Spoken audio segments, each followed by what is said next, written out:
Do you think former MSNBC host Tiffany Cross was attacked by CNN Scott Jennings, or was it a simple case of an eye for an eye?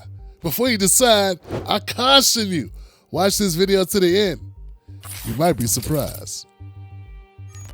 Next on deck with Tim Black.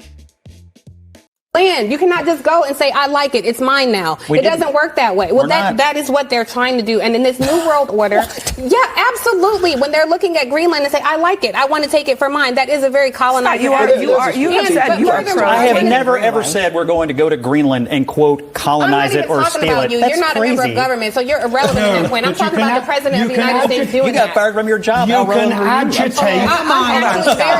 Scott,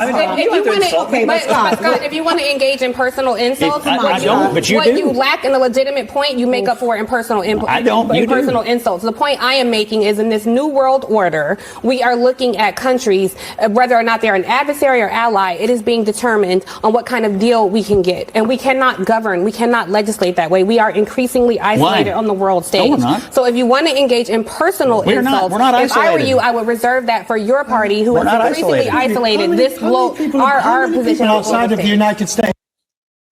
Yo, man, I wanted to be clear here, man, that this was very enjoyable to watch. Yeah, man, I just want to go on the record and say, man, this felt so good to watch. To just see Tiffany Cross get demolished. She got washed. Tiffany Cross got crisscrossed and washed. And it was under her own doing, too. Yeah, you know, the Crossites, they'll never admit it. Now, because they got to play victim. She picked a fight and lost. She picked a fight and lost, Johnson. That's what happened here. That's what I heard. What'd you hear? Say, I like it, it's mine now. Now they're talking with the hands too. I thought of some of the expressions, some of the waving of the hands, the dismissiveness. I thought it was disrespectful as hell. But you know, can dish it out but can't take it. Here it goes. It doesn't work that way. Well, that is what they're trying to do. And in this new world order, yeah, absolutely. Hands very close to the grill, it appears. Maybe it looks closer from here, but it looks pretty close. When they're looking at Greenland. Disrespectful, I would think. And say, I like it, I want to take it for mine. That is a very colonized. You have said you are. I have never ever said we're going to go to Greenland and quote colonize it or steal it. You're not a member of government, so you're irrelevant at that point. I'm talking about the president of the United States doing that. You got fired from your job. You can agitate. To Greenland and quote colonize it or steal it. You're not a member of government, so you're irrelevant at that point. I'm talking about the president of the United States doing that. You got fired from your job. You can agitate. He says, you know, you insulted me. You wanted to insult me. So he hit her back. You said he was irrelevant. He said you were irrelevant. Somehow when he says you're irrelevant, then we get to sulk and complain that he said the same thing. You labeled him irrelevant. He labels you irrelevant. You said he was irrelevant because he no longer works in the White House. He said you were irrelevant because you got fired from MSNBC. I think fair is fair. Scott, once upon a time, worked in the White House. I think it was Bush or something. That's right, folks. Here goes a portly Scott Jennings back in the early 2000s when he was working for George W. Bush. He also was an advisor to Senator Mitch McConnell. Turkey neck. Wow. He don't work there no more, obviously. And she took a hit at him for that, says you're no longer relevant because you now don't work in the White House. And he says you're irrelevant because you lost your job. What's wrong? And here we are with Tiffany Cross. More recently, she was on the Cross Connect on MSNBC. And it wasn't that long ago, but she got the axe. So it is what it is. What's wrong with that? This is the same Tiffany Cross that did the same. She would make comments about black men all the time. And then when us black men online, not on the platforms that she's on, not on her show to her face, but you'd have to go into threads and watch videos that she has no reason, shouldn't have to watch any of them. Will feel a certain kind of way about us pushing back, about her dumping on us, and there never being a strong black man to say, who the hell told you that, and why are you pulling that out? And why are you putting that out there about black men? The only men that would come on the only men that she would have on this show are people that would agree with her and go along with her philosophy of dogging out black men. So I'm very happy to see her get her comeuppance. This is not nearly enough. No, not even nearly enough. No, I don't feel sorry for you. Yes, I think you're a gaslighter. You've always been. So here we go. Inhumane. And the fact of the matter is, if these were white babies being stripped from their families, if these were white men with families, there would be a whole different level of humanity extended to them. And I don't see that happening. The way these people are treated is absolutely criminal. Yeah. Okay? Yeah. Scott, very quickly. I mean, obviously, there's a huge dispute between the executive branch and the judiciary over who's got what authority to do what here. I think the Trump administration has an argument to make. It's not going to be sorted out at the district or even court of appeals level. At some juncture, because it is a serious separation of powers issue, the Supreme Court has to step in. By the way, you invoked the word inhumane. I would just point out that I don't think Jessica Nungare or Laken Riley or any other victims of some of these illegal immigrants and gang members, they weren't treated very humanely. And I think what Trump is responding to is an outcry from the American people to solve this issue, to get the criminals out.